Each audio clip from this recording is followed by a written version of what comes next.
नमस्कार प्यारे विद्यार्थियों, आपका हमारे चैनल अरावली पाठशाला में स्वागत है। आज हम स्टार्ट करने जा रहे हैं कक्षा 10 की गणित, जिसका चैप्टर नंबर 1 स्टार्ट कर रहे हैं। ठीक है, चलिए स्टार्ट करते हैं अपना लेसन का नाम है वास्तविक संख्याएं। वास्तविक संख्याओं के बारे में हम आज पढ़ेंगे। वास्तविक संख्याओं में भाज्य संख्या, अभाज्य संख्याएं, अभाज्य गुणनखंड कैसे करते हैं, एलसीएम और एचसीएफ कैसे निकालते हैं, मतलब लसअप और मसअप कैसे निकालते हैं, इनके बारे में आज हम अध्ययन करेंगे। साथ ही अपनी प्रश्नावली भी स्टार्ट करेंगे। चलिए स्टार्ट करते हैं। तो जैसे कि अध्याय 1 नाम है वास्तविक संख्याएं। वास्तविक संख्याओं में भाज्य और अभाज्य संख्याओं के बारे में अध्ययन करना है। तो संख्या जैसे एक तो होती है भाज्य, क्या होती है भाज्य, एक संख्या होती है भाज्य और एक होती है अभाज्य, क्या होती है अभाज्य। देखिए भाज्य संख्याएं क्या होती है, अभाज्य संख्याएं क्या होती है, इसके जानना भी जरूरी है विशेष। देखिए भाज्य संख्याएं ऐसी संख्याएं जिसके दो से अधिक गुणज हो, दो से अधिक, जिसमें भाग जाता, कोई संख्या दे रखी है उसमें अगर दो से अधिक संख्याओं का भाग जा रहा है मतलब वो भाज्य संख्या है। ठीक है, जैसे कोई संख्या दे रखी है अपने पास, जैसे उदाहरण के लिए मान लेते हैं अपन जैसे कि 6 और एक अपन ने मान लिया 8। देखिए 8 में कितनी संख्याओं का, दो से अधिक संख्याओं का भाग जा रहा है, तो ये कैसी संख्या है, भाज्य संख्या है। ठीक है, चलिए जैसे देखते हैं तो 6 में 2 का भाग जा सकता है, 6 में 3 का भाग भी जाता है, 6 में 6 का भाग भी दे सकते हैं, 6 में 1 का भाग भी दे सकते हैं। तो देखिए 6 में इतनी संख्याओं का भाग जा रहा है, 2 से अधिक संख्याओं का भाग जा रहा है, मतलब 2 से अधिक संख्याओं से ये 6 कट सकता है। 6 2 से अधिक संख्याओं से विभाजित है, कुछ भी आप बोल सकते हैं। ठीक है, इस प्रकार की संख्या कैसी होती है, भाज्य संख्या है। इसी प्रकार से हमारे पास क्या है 8 में देखिए 2 का भाग देंगे जाएगा, 4 का जाएगा, 8 का जाएगा, 1 का जाएगा। इसी प्रकार से 8 भी 2 से अधिक संख्याओं से भाज्य है। तो ये 8 भी कैसी संख्या है, भाज्य संख्या है। और अभाज्य संख्याएं क्या होती है, ऐसी संख्या है या वे संख्या है जिसमें एक और स्वयं उसी संख्या का भाग जाता है, वो संख्या है अभाज्य संख्या कहलाती है। जैसे कि हमने मान लिया उदाहरण के तौर पर 2 और 3, तो 2 में केवल 2 का भाग जाएगा और केवल 1 का भाग जाएगा। इसमें 3 में 3 का और 1 का भाग जाएगा। इस प्रकार से ये संख्या है कैसी संख्या है, अभाज्य संख्या, जिसमें केवल एक और स्वयं उसी संख्या का भाग जाता है, वो संख्या अभाज्य संख्याएं कहलाती है। ठीक है, समझ में आ गया। तो ये है भाज्य और अभाज्य संख्याओं के बारे में। जैसे कि अब हमें अभाज्य गुणनखंड करने हैं। क्या करने हैं, अभाज्य गुणनखंड। तो गुणनखंड करने के लिए अपन को भाजकता का नियम पता होना चाहिए कि भाजकता के नियम क्या है। जैसे 2 का भाजकता का नियम, 3 का, 5 का, 10 का, ये नॉर्मल नियम है, वो नियम अपन को याद होने चाहिए। ठीक है, इस नियम को भी याद कर देते हैं हम। देखिए इसको हम साइड में कर लेते हैं। ठीक है, चलिए अब भाजकता के नियम देख लेते हैं, जिसमें है 2 का भाजकता का नियम। ठीक है, 2 का भाजकता का नियम।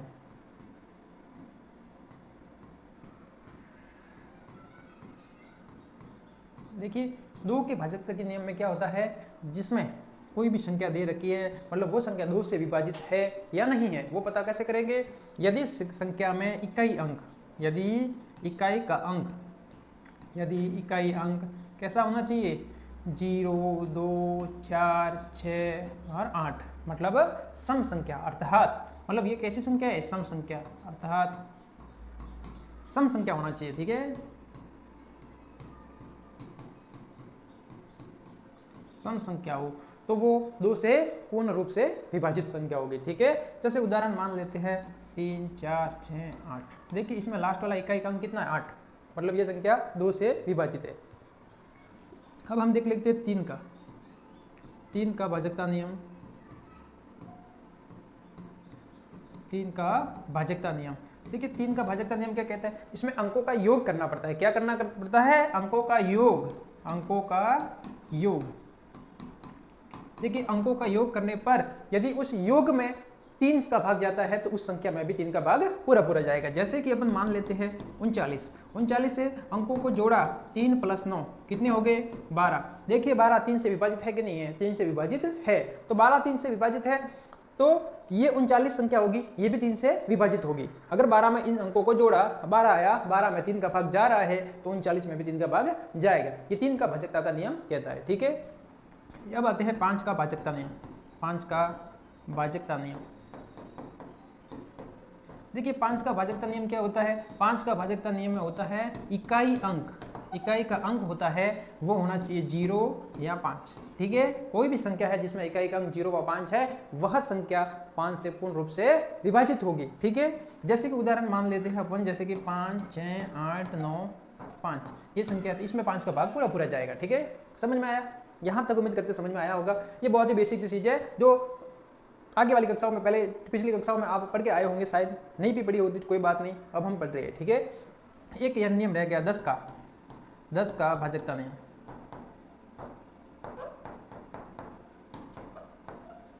लास्ट में अगर इकाई अंक क्या होना चाहिए, 0। इकाई अंक 0 है तो वो संख्या 10 से पूरी पूरी विभाजित होगी। इस प्रकार से ये भाजकता के नियम अपन ने पढ़ लिए। ठीक है, ये भाजकता के नियम अपन ने पढ़ लिए। ठीक है, देख लेना, विशेष करके ये नियम काम आएंगे अपने अभी इस चैप्टर में, यही नियम काम आएंगे। ठीक है, जैसे कि 10 का है तो उदाहरण मान लेते हैं 10 में, तो देखो 0 8 9 0, लास्ट में इकाई का अंक 0 है तो इसमें 10 का भाग पूरा जाएगा। ठीक है, इसलिए ये बेसिक से कोई नॉर्मल कॉन्सेप्ट है जो आपको उम्मीद करते हैं आपको समझ में आए होंगे। ठीक है, ये नॉर्मल नियम है, ये नियम याद रखना है गुणनखंड करने के लिए। अब चलिए आगे स्टार्ट करते हैं। ठीक है, आगे स्टार्ट करते हैं। जैसे पहला सवाल, निम्नलिखित संख्याओं को अभाज्य गुणनखंडों के रूप में व्यक्त कीजिए। अभाज्य गुणनखंडों के रूप में व्यक्त करना है। ठीक है, देखिए अभाज्य गुणनखंड एक शब्द है इसमें, अभाज्य गुणनखंड। देखिए अभाज्य संख्या क्या होती है, मैंने अभी आपको बताया है कि अभाज्य संख्या वे संख्या है जिसमें एक और स्वयं उसी संख्या का भाग जाता है, वो संख्या अभाज्य संख्या कहलाती है। गुणनखंड, देखिए गुणनखंड दो शब्दों से मिलकर बना है, गुणन प्लस खंड। जो टुकड़े होने चाहिए वो भी गुणा के रूप में होने चाहिए, और कैसे होने चाहिए, अभाज्य होते हैं। ठीक है, तो देखिए जैसे कि अपन मान लेते हैं 18, कैसी संख्या है, भाज्य संख्या। इसके टुकड़े करो 2 गुणा 3 गुणा 3, ये इसके टुकड़े हो गए। ठीक है, टुकड़े हो गए मतलब ये खंड हो गए, इसके खंड हो गए। ठीक है, गुणा मतलब गुणा के रूप में, तो देखिए ये गुणा के रूप में है। कैसे है, 1 2 3 तीनों है, अभाज्य है। कैसे है, अभाज्य। तो अभाज्य है, टुकड़े है, गुणा के रूप में है, तो इसको क्या बोल सकते हैं, ये अभाज्य गुणनखंड है। ठीक है, समझ में आया, उम्मीद करते हैं यहाँ तक आपको समझ में आया होगा। ये अभाज्य गुणनखंड ऐसे होते हैं जिसको 18 है, भाज्य है, इसको तोड़े टुकड़ों में टुकड़े करने पड़ते हैं, उसको भाज्य संख्याओं के रूप में लिखना पड़ता है। ठीक है, अब चलिए अपना पहला सवाल स्टार्ट कर देते हैं। यहाँ से इसको मिटा देते हैं। देखिए अपना पहला सवाल है 140, क्या है, 140 है, इसके हमको अभाज्य गुणनखंड करने हैं। ठीक है, चलिए स्टार्ट करते हैं। 140 140, देखिए भाजकता के नियम हमने पढ़े हैं। भाजकता के नियम से इसमें पता करना है कि 140 में किसका भाग जाता है। सबसे पहले हम 2 का ट्राई करना है, 2 का नहीं जाए तो 3, 3 नहीं जाए तो 5, 5 नहीं जाए तो 7, 7 नहीं जाए तो 10, ऐसे ट्राई करना है। ठीक है, तो देखिए ट्राई कैसे, अपन को डायरेक्ट पता चल गया है कि इकाई का अंक 0 है, सम संख्या है, अतः इसमें 2 का भाग जाएगा। तो 2 का भाग इसमें दो, 140 में 2 का भाग दिया तो 70 आया, 70 में 2 का भाग दिया तो 35 आया, 35 आया, भाग देख लेना, 70 में देंगे तो 35 आएगा। 35 देखो, 35 में इकाई अंक सम संख्या नहीं है तो क्या करेंगे, आगे 3 देखो, 3 जोड़ते हैं, दोनों को जोड़ते हैं तो कितना आ गया, 8। तो 3 अंकों का योग किया तो 8 आया, तो 8 3 से विभाजित नहीं है, तो 3 का भाजकता नियम इसमें नहीं लग रहा है। तो इसमें 5 का देखते हैं, 5 का दिया तो कितनी बार गया, 7 बार, 7 का 7 में 1 बार। तो 140 के अभाज्य गुणनखंड कितने आए, 2 गुणा 2 गुणा 5 गुणा 7, ये आए 140 के अभाज्य गुणनखंड। ठीक है, समझ में आया यहाँ तक। अब दूसरा सवाल है 156 के अभाज्य गुणनखंड करने हैं। ठीक है, चलिए स्टार्ट करते हैं। 156 का 156 में देखते हैं। सबसे पहले अपन ने 2 का दे दिया, कितना आया, 7 8 78, इसमें भी 2 का जा रहा है, दिया 3 9 39 को जोड़ा दोनों अंकों को तो 12 आया, 12 में 3 का जाएगा, अतः इसमें भी 3 का जाएगा, 1 और 3 13 में 13 का ही जाएगा 1। तो 156 के अभाज्य गुणनखंड हुए 2 गुणा 2 गुणा 3 गुणा 13। इस प्रकार से 156 के अभाज्य गुणनखंड आ गए। जब आगे स्टार्ट करते हैं, ये 2 सवाल अपने हो गए। आगे देखते हैं, ये है अपना सवाल 3825, ये वाला सवाल अपन को करना है। देखिए कैसे करते हैं इस वाले सवाल को। देखिए 3825, इसमें देखिए अंकों को सबसे पहले 2 का नियम तो इसमें नहीं लग रहा है, 2 का भाग तो नहीं जाएगा इसमें, क्योंकि इकाई का अंक सम संख्या नहीं है। अंकों को जोड़ो, देखिए 5 और 2 को जोड़ दिया तो 7, 7 और 3 हो गए, 7 और 3 कितने हो गए, 10, 10 और 8 हो गए 18, 18 है तो 18 3 से विभाजित है, इसमें भी 3 का भाग जाएगा। 3 का भाग देंगे, कितना आएगा, 1 बार, 2 बार, 7 बार, 5 बार। ठीक है। 12 75 देखो वापस जोड़ो कितना आया, 12 24 24 हो रहा है अंकों का योग। 3 का जाएगा, 3 का वापस दिया, 3 चौक 12, 4 बार, 2 बार, 5 बार, 625। वापस अंकों को जोड़ो, 4 9 10 11, 3 का नहीं जाएगा। आगे ट्राई करो, 3 से आगे क्या होता है 5, 5 का ट्राई किया कितना आया 8 बार 40, 2 बचा 5 बार, वापस इसमें 5 का जाएगा, 1 बार 3 7 बार 17, 17 पे वापस 17 का जाएगा तो 1 बार आया, ठीक है। इस प्रकार से इसके गुणनखंड क्या हुए 38 25, 3825 के गुणनखंड हो गए 3 गुणा 3 गुणा 5 गुणे 5 गुणे 17। ये अपन के गुणनखंड हो गए। किसके गुणनखंड हो गए 3825 के अभाज्य गुणनखंड हो गए, ठीक है। चलिए अब अगला सवाल करते हैं। अगला सवाल है अपना 5005 5005, ठीक है। 5005 का अभाज्य गुणनखंड करने हैं। देखिए अपन गुणनखंड करते हैं 5005 के। चलिए स्टार्ट करते हैं 5005 5005। देखिए इसमें किसका जाएगा, इसमें 2 का नहीं जाएगा, 2 से विभाजित नहीं है, कई का अंक संख्या नहीं है। अंकों को जोड़ा तो 10 आया, 3 से भी नहीं है। 5 का सीधा 5 का दे दो, 5 का दे दिया तो कितना आया 1001। देखिए इसमें किसका जाएगा, इसमें 5 का देंगे नहीं जाएगा क्योंकि कई का अंक 0 और 5 नहीं है। तो किसका जाएगा 7 का ट्राई कर लेते हैं। 7 का जाए तो देखिए 7 का दिया, 7 का दिया तो कितनी बार 1 बार 7 आए। देखिए 7 का दे देते हैं 0 0 1 में 7 का भाग देने पर 1 बार 7 3 बचा, ठीक है। ऊपर से उतारा 0 तो कितनी बार गया 4 बार 28, 2 बचा 1 आया 3 143, कितना आया 143, कितनी बार गया 143 बार, ठीक है। 7 का दिया तो अब इसमें देखिए इसमें किसका जाएगा, इसमें चलो 7 का भी नहीं जाएगा, 3 का भी नहीं जाएगा, 5 का 2 का किसी का नहीं जाएगा। इसमें सीधा कितना जा रहा है 11 का दिख रहा है अपन को। जैसे 11 का भाग देने पर 11 तो 1 बार 11, 14 में से 11 गए तो 3 बचे, 3 नीचे हो जाएंगे 33 33 तो 3 बार, और 13 में 13 का गया तो 1 बार, ठीक है। इस प्रकार से 5005 इसके गुणनखंड कितने आ गए 5 गुणा 7 गुणा 11 गुणा 13।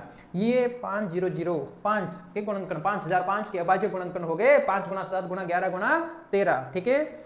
उम्मीद करते समझ में आया होगा यहाँ तक आपको, ठीक है। अगर आपको थोड़ी बहुत भी कठिनाई आए आप रफ कॉपी में साइड में भाग भी कर सकते हैं, फिर यहाँ पर लिखो, ठीक है। चलिए स्टार्ट करते हैं आगे वाला सवाल।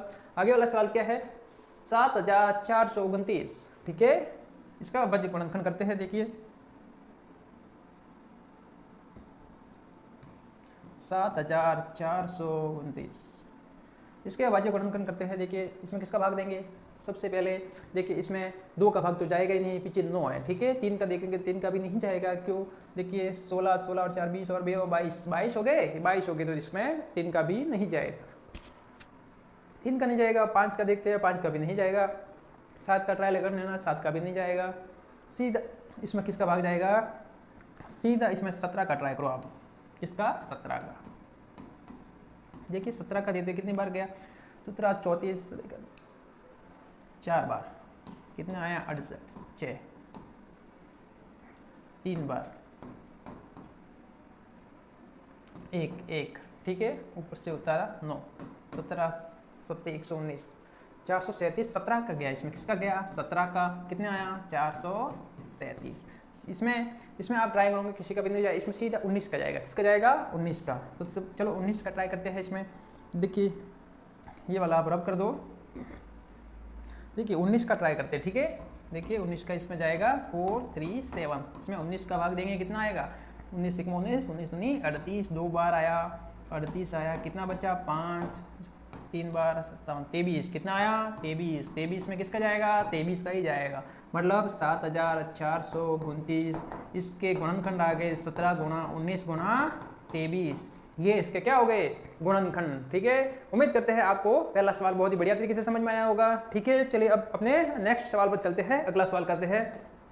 अगला सवाल क्या बोल रहा है, पूर्णांकों के निम्नलिखित युग्मों के हैसियत। हैसियत क्या होता है, हैसियत का मतलब होता है मसप। क्या होता है मसप, महत्तम समापत्य।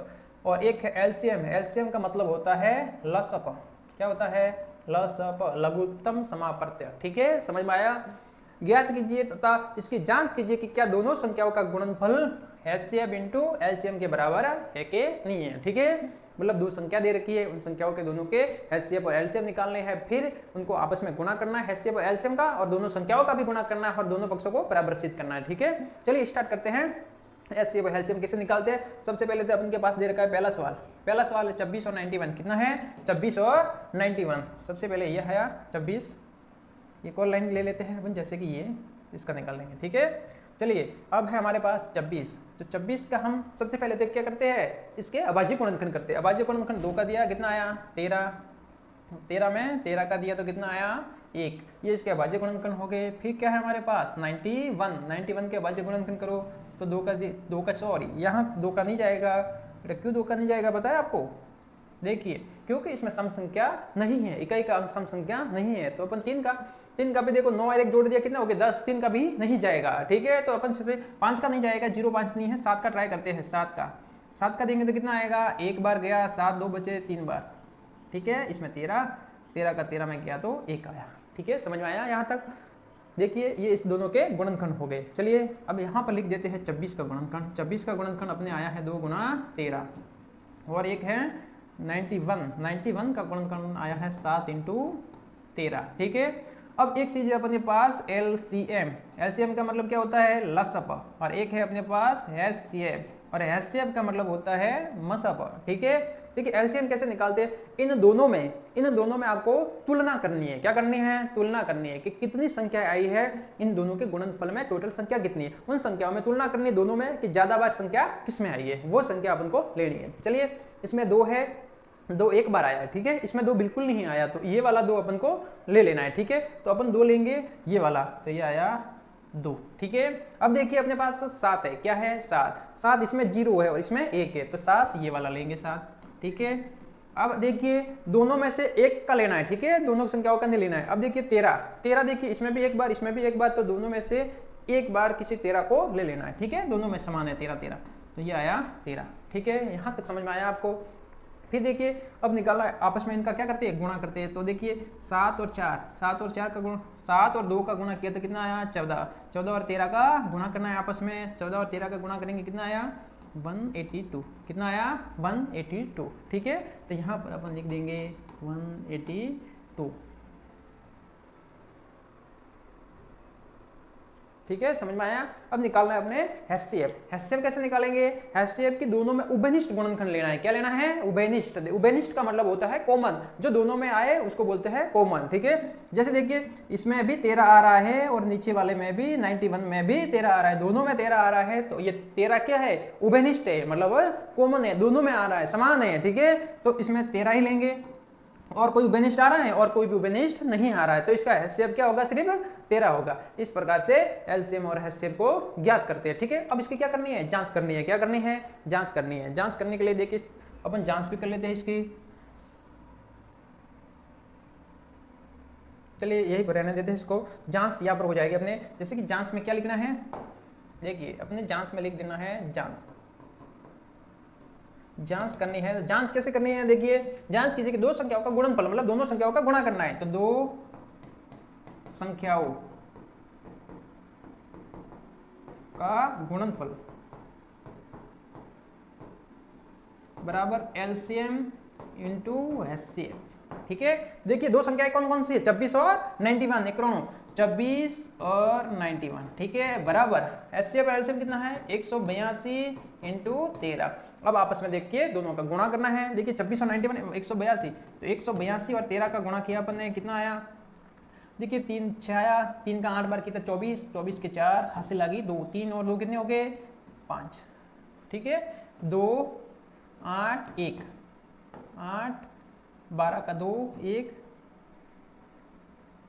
4 5 6 7। अब देखिए 24 और 91 का गुणा करना है। एक बार वापस उसको मिटा देते हैं। चलिए ये सब साफ कर लेते हैं ताकि अपन को स्पेस मिल जाए, ठीक है। देखिए जैसे कि अपने पास है 24, क्या है? 24 और एक है 91, इनका आपस में गुणा करना है। देखिए गुणा करते हैं तो 6 2 1 का गुणा किया, 9 का गुणा किया 54, 54 के 4 हासिल लगी 5, ठीक है। 9 का 2 के साथ किया तो कितना आया? 18, 18 और 5 कितने हो गए? 18 और 5 23, कितने हो गए? 23, 6 6 3 2, कितना आ गया? 23 66, ठीक है। अब इसके पास ही ये कर लेते हैं ताकि आपको दोनों को समझ में आ जाए कि भाई दोनों का उत्तर ये आया, ठीक है। चलिए अब 3 का कर लेते हैं 6, 3 का 8 बार 24 के 4 2, 3 का 1 बार 3 और 2 5, कितना आया 5।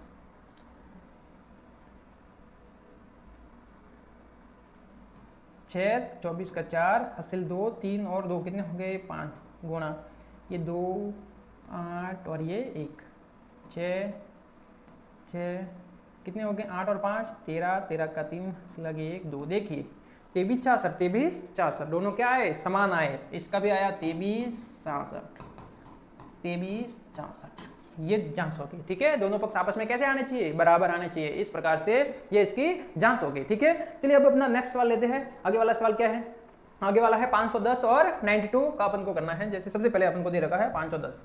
चलिए 510 लेते हैं। 510 में सबसे पहले अपन 2 का दे रहे हैं। किसका दे देंगे 2 का देंगे क्या आएगा 510 में 2 का दिया तो सबसे पहले जैसे कि 2 का दिया तो आया 2। ठीक है एक बच्चा 5 और 5 255 में देखो 5 2 का नहीं जाएगा 3 का देंगे तो 2 10 2 12 3 का जाएगा 8 बार 24 1 तो 15। इसमें 5 का जाएगा 5 का दिया तो कितना आया 5 का देंगे तो 17 कितना आया 17 में 17 का गया तो 1। ठीक है समझ में आया यहाँ तक। एक अपन करेंगे 92 का। 92 में कि 2 का दिया तो कितना आया 4 बार 8 आया 1 6 बार 46 में 2 का दिया तो कितना आया 2 3 23 में 23 का दिया तो 1। ठीक है इस प्रकार से ये इसके गुणनखंड आ गए। अब निकालो एलसीएम। सबसे पहले यहाँ गुणनखंड लिख दो। देखिए 510 का लिख देते हैं अपन। 5 का 10 का गुणनखंड है 2 गुणा 3 गुणा 5 गुणा 17 और अपन लिख देते हैं 92 बराबर का होता है 2 गुणा 23। ठीक है फिर आगे स्टार्ट करते हैं। देखिए एलसीएम और एचसीएफ निकालते हैं। एलसीएम और एचसीएफ देखिए एलसीएम का मतलब होता है दोनों में तुलना करनी कितनी संख्या आई है और उन संख्याओं में जो इसमें ज़्यादा संख्या जो आई है उस संख्या को रखना है अपन को। देखिए इसमें भी 2 है इसमें भी 2 है तो 2 ज़्यादा बार किसमें आए इसमें आए हैं 2 बार तो ये वाले 2 लेंगे। ठीक है तो कितने लेंगे 2 गुणा 2। ठीक है अब देखिए 3 इसमें बिल्कुल नहीं है इसमें 1 बार है तो 3 को 1 बार ही लिखेंगे। और इसमें कौन सी संख्या है 5 है तो 5 इसमें 0 है इसमें 1 है तो 1 बार अपन 5 भी लिखेंगे। फिर देखिए इसमें 17 है इसमें 17 नहीं है तो 17 भी आएगा और 1 आएगा लास्ट में 23।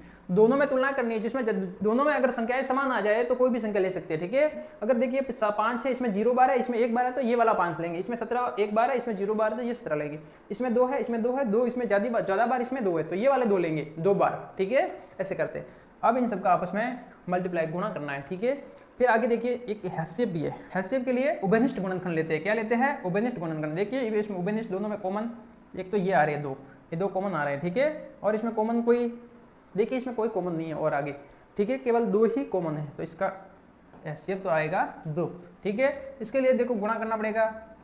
2 और 2 का गुणा किया तो कितना आया 4 4 और 3 का गुणा किया तो कितना आया 12 12 और 5 का गुणा किया तो कितना आया 60 और 17 का गुणा करना है। किसका करना है 60 और 17 का। देखिए 17 और 60 का गुणा करेंगे तो कितना आएगा कितना आया 6 42 के 2 4 6 और 4 10 1024 कितना आया 1024। 1024 को 30 से गुणा करना है। किससे करना है 23 से करेंगे तो कितना आया ये 0 है 23 से किया तो 0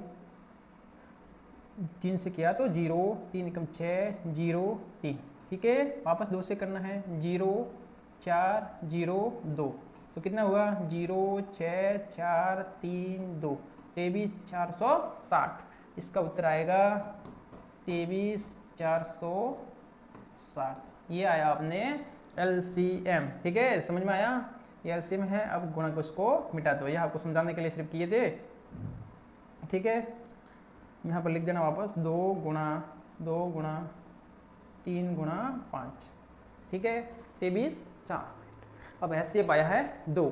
अब हम इसका जांच भी करनी है इसकी। चलो अब हम इसकी जांच कर लेते हैं। जांच के लिए यहाँ लिख देते हैं। चले देखिए अब यहाँ पर लिख देते हैं जांच। क्या करनी है जांच। चलिए जांच कर लेते हैं। 2 संख्याओं का गुणनफल 2 संख्याओं का गुणनफल बराबर LCM इंटू HCF। 2 संख्याएं कौन कौन सी है 510 इंटू 92 बराबर ये कौन सी है LCM का मान कितना है LCM का मान है 23 460 गुणा 2। अब देखिए इन दोनों का गुणा करते हैं, इन दोनों का गुणा किया तो 0 2 12 कहाँ से 4 और 1 8 9 6 4 46 920 क्या आया 46 920, तो ये भी आएगा 46 920। आप इसको भी गुणा करके ट्राई कर सकते हैं। ठीक है, यहाँ तक आपको समझ में आया? 46 2 को गुणा किया तो 46 920 आया, इसको भी आपस में गुणा करेंगे 46 920 आएगा। ठीक है, समझ में आया? उम्मीद करते हैं यहाँ तक आपको एकदम क्लियर समझ में आया होगा।